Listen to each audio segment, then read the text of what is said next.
all my friends, my followers, ladies and gentlemen. Thank you so much. I'm Michael, and I'm the guy you always speak to. I'm the person you always contact for your molds. I'm the guy who has delivered your molds to those people who have already received their packages.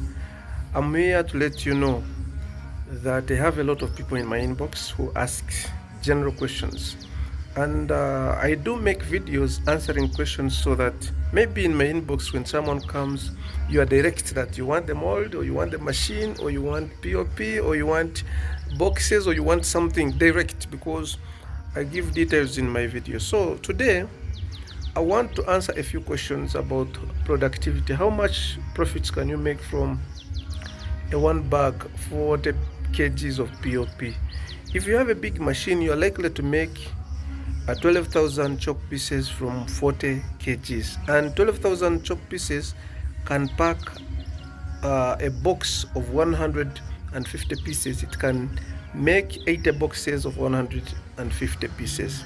So if you sell your boxes at the cheapest at 3,000 Uganda shillings, you'll be able to make 240,000 Uganda shillings. Remember, POP, the highest we can sell it to is at 70, and we have 80 boxes at 40,000. It means you'll have you will have incurred production cost of 110.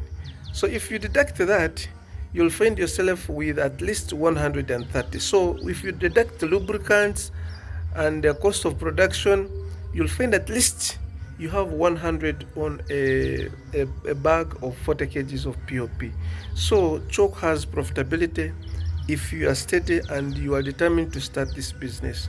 I've answered a lot of questions, and I'm eager to help you if you come still in my inbox if you have not understood this video. But most of the things that I do, I really make sure I give you detailed information in this video so that I don't get a lot of questions when you come to my inbox. Thank you so much for always following me.